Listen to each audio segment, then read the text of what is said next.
Well, my dear students, welcome to my YouTube channel Wise Up Motives. ಈ ಒಂದು ವಿಡಿಯೋದಲ್ಲಿ ಪ್ರಥಮ ವರ್ಷದ DLED ವಿದ್ಯಾರ್ಥಿಗಳಿಗೆ ಶೈಕ್ಷಣಿಕ ಮೌಲ್ಯಾಂಕನ ಹಾಗೂ ಮೌಲ್ಯಮಾಪನ ಈ ವಿಷಯದ ಬಗ್ಗೆ ಕಂಪ್ಲೀಟ್ ಆಗಿರತಕ್ಕಂಥ ಬ್ಲೂ ಪ್ರಿಂಟ್ ಮತ್ತು ಎಕ್ಸಾಮ್ ಗೈಡೆನ್ಸನ್ನು ನಿಮ್ಮೊಂದಿಗೆ ಚರ್ಚೆ ಮಾಡ್ತಿದ್ದೀನಿ. ನಿಮಗೆಲ್ಲ ಗೊತ್ತಿರೋ ಹಾಗೆ ಈ ಶೈಕ್ಷಣಿಕ ಮೌಲ್ಯಾಂಕನ ಹಾಗೂ ಮೌಲ್ಯಮಾಪನ ಎನ್ನುವಂತಹ ಏನು ವಿಷಯ ಏನಿದೆ ಅದು 30 ಅಂಕಗಳಿಗಿರುತ್ತೆ. ನೀವು ಪಾಸಾಗೋದಕ್ಕೆ 15 ಅಂಕಗಳನ್ನು ತಗೊಳ್ಳೇಬೇಕಾಗತ್ತೆ. ಇಲ್ಲಿ MCQ 4 ಅಂಕಗಳಿಗೆ ಕೇಳ್ತವೆ. 2 marks questions 6 ಮಾರ್ಕ್ಸ್ಗೆ 3 questions attend ಮಾಡಬೇಕಾಗತ್ತೆ. ಫೈನಲ್ಲಿ 3 ಅಟೆಂಡ್ ಮಾಡಬೇಕಾಗತ್ತೆ. ಮತ್ತು 5 ಮಾರ್ಕ್ಸ್ ಕ್ವಶನ್ನು 20 ಮಾರ್ಕ್ಸ್ಗೆ ಇರುತ್ತೆ. ಟೋಟಲ್ 30 ಅಂಕಗಳಿಗೆ ಈ ಪ್ರಶ್ನೆ ಪತ್ರಿಕೆ ಇರುತ್ತೆ. ಸರಿಯಾದ ಮೌಲ್ಯಮಾಪನದ ಅರಿವು ಪರೀಕ್ಷೆಯಲ್ಲಿ ಅತ್ಯುತ್ತಮ ಸಾಧನೆ ಎನ್ನುವಂತಹ ಒಳ್ಳೆಯ ಮಾತಿನಿಂದ ನಾವು ಈ ಒಂದು ವಿಡಿಯೋನ ಸ್ಟಾರ್ಟ್ ಮಾಡೋಣ. ಇಲ್ಲಿ ನೋಡಿ, ಪರೀಕ್ಷೆಯ ಅಂಕಗಳ ಹಂಚಿಕೆ ಮತ್ತೊಂದು ಸರಿ ನೋಡ್ಕೊಂಡ್ಬಿಡೋಣ. ಇಲ್ಲಿ ಒಟ್ಟು ಅಂಕಗಳು 30. MCQ 4 ಕ್ವಶನ್ಸ್ ಇರುತ್ತೆ ಇಂಟು 1 4 ಅಂಕಗಳು. 2 ಅಂಕಗಳ ಪ್ರಶ್ನೆಗಳು 3 ಕ್ವಶನ್ಸ್ ಕೇಳ್ತವೆ. 3 into 2 6 marks. 5 ಅಂಕಗಳ ಪ್ರಶ್ನೆಗಳು 4 ಪ್ರಶ್ನೆಗಳು ಬರುತ್ತೆ. 4 ಇಂಟು 5 20 ಅಂಕಗಳು. ಟೋಟಲ್ ಇಲ್ಲಿ 30 ಅಂಕಗಳಿಗೆ ನಿಮಗೆ ಪ್ರಶ್ನೆ ಇರುತ್ತೆ.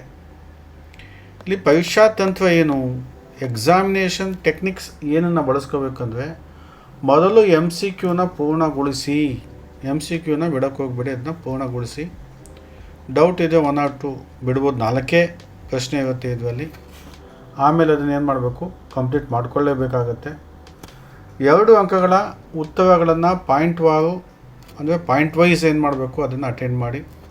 5 ಅಂಕಗಳ ಪ್ರಶ್ನೆಗಳಿಗೆ ಹೆಚ್ಚು ಸಮಯ ನೀಡಿ. ಪ್ರತಿಯೊಂದು ವಿಡಿಯೋದಲ್ಲಿ ನಾನು ಹೇಳ್ತಾ ಇದ್ದೀನಿ, 5 ಅಂಕಗಳ ಪ್ರಶ್ನೆಗಳಿಗೆ ಸಮಯವನ್ನು ಜಾಸ್ತಿ ಕೊಡಬೇಕಾಗತ್ತೆ. ಮತ್ತು MCQ 4 ಅಂಕಗಳಿಗಿದೆ ಅಂತ ಹೇಳ್ಬಿಟ್ಟು ಈಗಾಗಲೇ ಹೇಳಿದ್ದೀನಿ.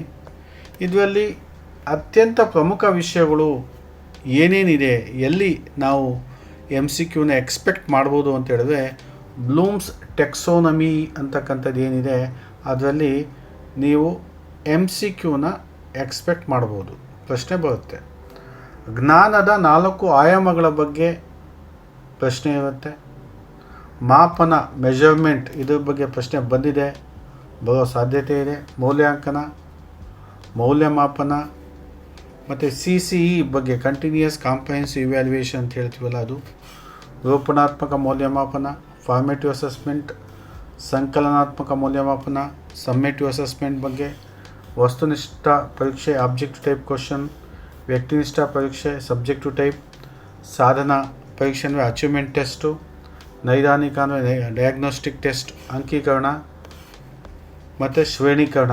ಇಲ್ಲಿ ನೀವು ಖಂಡಿತ ಏನು ಮಾಡ್ಬೋದು, ಪ್ರಶ್ನೆಯನ್ನು ಎಕ್ಸ್ಪೆಕ್ಟ್ ಮಾಡ್ಬೋದು.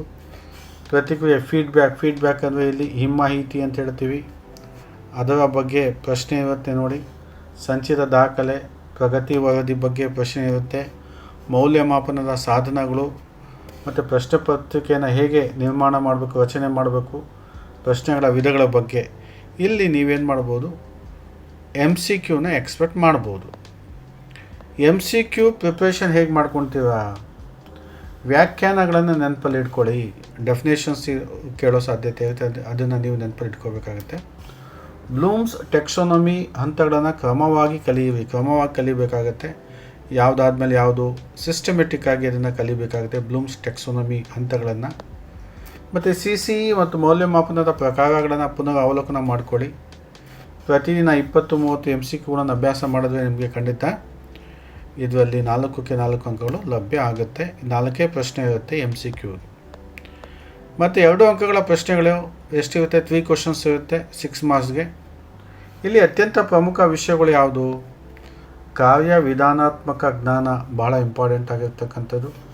ವಾಸ್ತವ ಜ್ಞಾನ, ಕಲ್ಪನಾತ್ಮಕ ಜ್ಞಾನ ಇದು ಕೂಡ ಬಹಳ ಇಂಪಾರ್ಟೆಂಟು. ಮೆಟಾಕಾಗ್ನಿಟಿವ್ ಇದು ಕೂಡ ಕೇಳೋ ಸಾಧ್ಯತೆ ಇದೆ. ನಿರಂತರ ಮೌಲ್ಯಮಾಪನ, CCE ಇದೆಲ್ಲ ಆಬ್ಜೆಕ್ಟಿವ್ ಇದರಲ್ಲಿ MCQನಲ್ಲೂ ಬಂದಿದೆ. ವಸ್ತುನಿಷ್ಠ ಪರೀಕ್ಷೆ, ವ್ಯಕ್ತಿನಿಷ್ಠ ಪರೀಕ್ಷೆ, ಅಂಕೀಕರಣ, ಶ್ರೇಣೀಕರಣ, ಮತ್ತೇನಾಗ್ತಾಯಿದೆ, ರಿಪೀಟ್ ಆಗ್ತಾಯಿದೆ. ಸಂಚಿತ ದಾಖಲೆ, ಪ್ರಗತಿ ವರದಿ, ಪ್ರತಿಕ್ರಿಯೆಯನ್ನು ಹಿಮ್ಮಾಹಿತಿ, ಫೀಡ್ಬ್ಯಾಕ್ ಅಂದರೆ ಹಿಮ್ಮಾಹಿತಿ ಅಂತ ಅಂದ್ಕೊಳ್ಳಿ.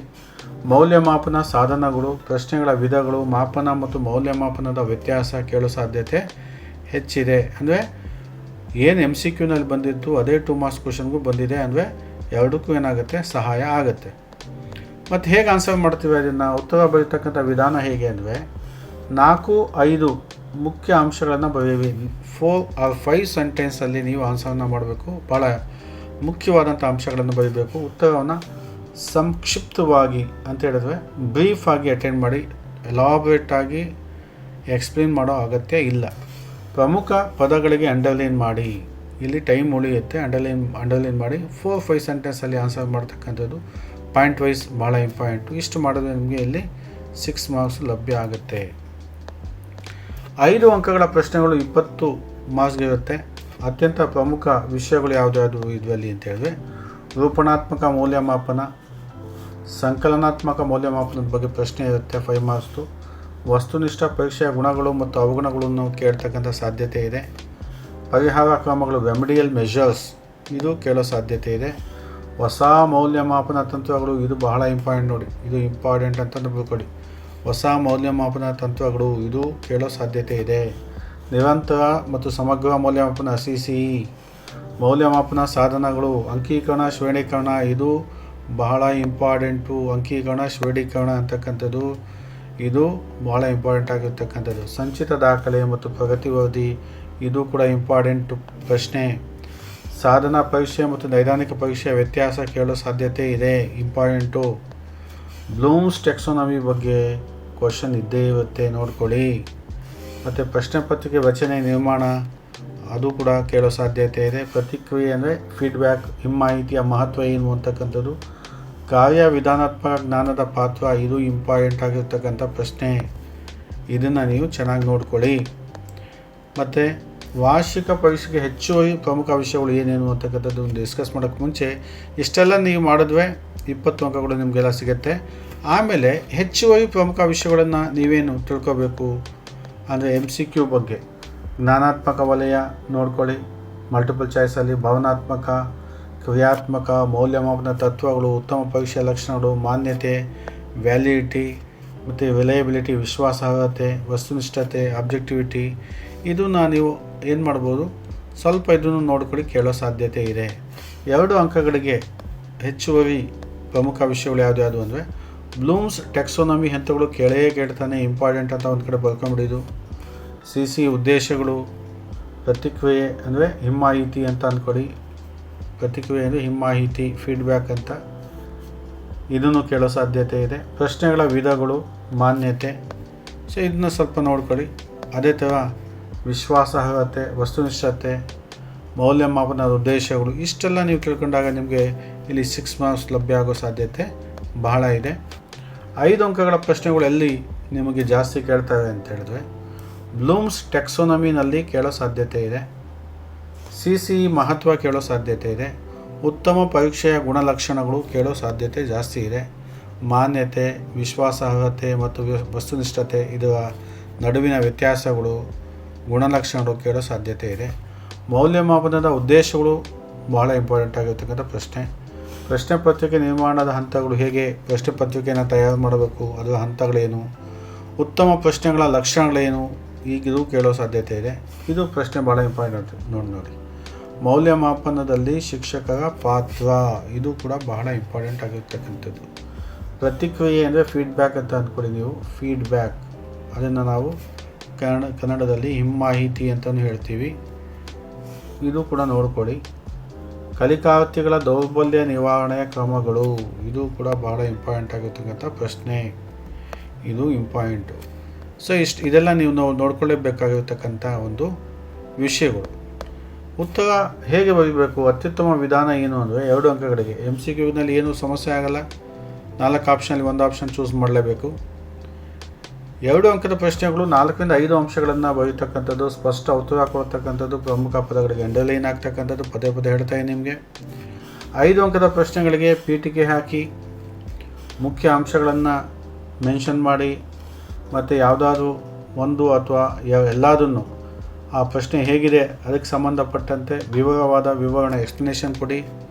ಸೂಕ್ತ ಎಕ್ಸಾಂಪಲ್ಸ್ ಸಾಧ್ಯ ಆದರೆ, ಅವಶ್ಯಕತೆ ಇದ್ದಲ್ಲಿ, ಇಲ್ಲ ಅಂದರೆ ಬೇಡ, ಉಪಸಂಹಾರ ಹಾಕಲೇಬೇಕಾಗತ್ತೆ. ಇಷ್ಟೆಲ್ಲ ಈ ಒಂದು ಸಿಸ್ಟಮೆಟಿಕಲಿ ಆನ್ಸರ್ ಇದ್ದರೆ ನಿಮಗೆ 5ಕ್ಕೆ 5 ಅಂಕಗಳು ಲಭ್ಯ ಆಗುತ್ತೆ, ನೆನಪಲ್ಲಿಟ್ಕೊಳ್ಳಿ. ಸೊ ಇಲ್ಲಿಗೆ ನಾನು ನಿಮ್ಮ ಮುಂದೆ ಬ್ಲೂ ಪ್ರಿಂಟು ಮತ್ತು ಬಹಳ ಇಂಪಾರ್ಟೆಂಟ್ ಆಗಿರ್ತಕ್ಕಂಥ ಗೈಡೆನ್ಸ್ ಏನಿದೆ, ಯಾವ್ಯಾವ ವಿಷಯಗಳು ಕೇಳ್ಬೋದು, ಎಷ್ಟು ಮಾರ್ಕ್ಸಿಗೆ ಕೇಳ್ಬೋದು ಅಂತಕ್ಕಂಥ ನಿಮ್ಮೊಂದಿಗೆ ನಾನು ಚರ್ಚೆ ಮಾಡಿದ್ದೀನಿ. ಇದು ಅಂತಿಮ ಯಶಸ್ಸಿನ ಯೋಜನೆ ಕೂಡ ನಿಮ್ಮ ಜೊತೆ ನಾನು ಚರ್ಚೆ ಮಾಡ್ತಾ ಇದ್ದೀನಿ. 4 MCQನಲ್ಲಿ ಪೂರ್ಣ 4 ಅಂಕಗಳನ್ನು ಗುರಿಯಾಗಿಟ್ಕೋಬೇಕು. 4ಕ್ಕೆ 4 ಮಾರ್ಕ್ಸ್ ಬರಬೇಕು. MCQನಲ್ಲಿ 2 ಅಂಕಗಳ ಉತ್ತರಗಳನ್ನು ಪಾಯಿಂಟ್ ವೈಸ್ ನೀವು ಏನು ಮಾಡಿ ಅಟೆಂಡ್ ಮಾಡಿ. 5 ಅಂಕಗಳ ಉತ್ತರಗಳಲ್ಲಿ ಪೀಠಿಕೆ, ಮುಖ್ಯಾಂಶ, ವಿವರಣೆ, ಉದಾಹರಣೆ, ಉಪಸಂಹಾರ ಈ ಥರ ಆನ್ಸರ್ ಮಾಡಿ. ಹಿಂದಿನ ವರ್ಷದ ಪ್ರಶ್ನೆ ಪತ್ರಿಕೆಗಳು ಕನಿಷ್ಠ 3 ಟೈಮ್ಸ್ ಅದು ಅಭ್ಯಾಸ ಮಾಡಲೇಬೇಕು. ಪ್ರೀವಿಯಸ್ ಕ್ವಶನ್ ಪೇಪರು ನೋಡಿ. ಇಲ್ಲಿ ಬ್ಲೂಮ್ಸ್ ಟೆಕ್ಸಾನಮಿ ಮತ್ತು CC ವಿಷಯಗಳನ್ನು ಬಿಡಕ್ಕೆ ಹೋಗಬೇಡಿ, ವಿಶೇಷ ಆದ್ಯತೆ ಕೊಡಿ. ಬ್ಲೂಮ್ಸ್ ಟೆಕ್ಸಾನಮಿ ಬಗ್ಗೆ, CC ಬಗ್ಗೆ ಕ್ವಶನ್ಸ್ ಇದ್ದೇ ಇರುತ್ತೆ. ಸೊ ಇದೆಲ್ಲ ನೀವು ಓದ್ಕೊಳ್ಳಿ ಮತ್ತು ಎಕ್ಸಾಮಿನೇಷನ್ಗೆ ಏನಾಗಿ ಪ್ರಿಪೇರ್ ಆಗಿ ಮತ್ತು ಸಿದ್ಧತೆ ಮಾಡ್ಕೊಳ್ಳಿ ಅಂತ ಹೇಳ್ತಾ, ನನ್ನ ಚಾನಲ್ ನಿಮಗೆಲ್ಲ ಗೊತ್ತಿದೆ, ರೈಸ್ ಅಪ್ ಮೋಟಿವ್ಸ್. ನಾನು ಅನೇಕ ವಿಡಿಯೋಗಳನ್ನು ಅಪ್ಲೋಡ್ ಮಾಡ್ತಾಯಿದ್ದೀನಿ, ಬ್ಲೂ ಪ್ರಿಂಟ್ಗಳನ್ನು ಅಪ್ಲೋಡ್ ಮಾಡ್ತಾಯಿದ್ದೀನಿ, ಎಜುಕೇಷನಲ್ ಗೈಡೆನ್ಸ್ ಕೂಡ ಅಪ್ಲೋಡ್ ಮಾಡ್ತಾಯಿದ್ದೀನಿ.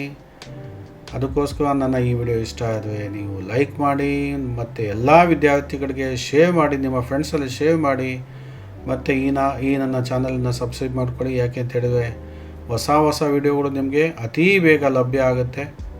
ಒಂದಲ್ಲ ಒಂದು ವಿಧದಿಂದ ನಿಮಗೆ ನನ್ನ ವಿಡಿಯೋಗಳು ಉಪಯೋಗ ಆಗುತ್ತೆ ಅಂತ ಹೇಳ್ತಾ, ಕಲಿಯಿರಿ, ಪುನರ್ ಅವಲೋಕಿಸಿ, ಆತ್ಮವಿಶ್ವಾಸದಿಂದ ಪರೀಕ್ಷೆ ಬರೆಯಿರಿ ಅಂತ ಹೇಳಿ ನನ್ನ ಈ ವಿಡಿಯೋನ ಇಲ್ಲೇ ಮುಗಿಸ್ತಾ ಇದ್ದೀನಿ. ಧನ್ಯವಾದಗಳು.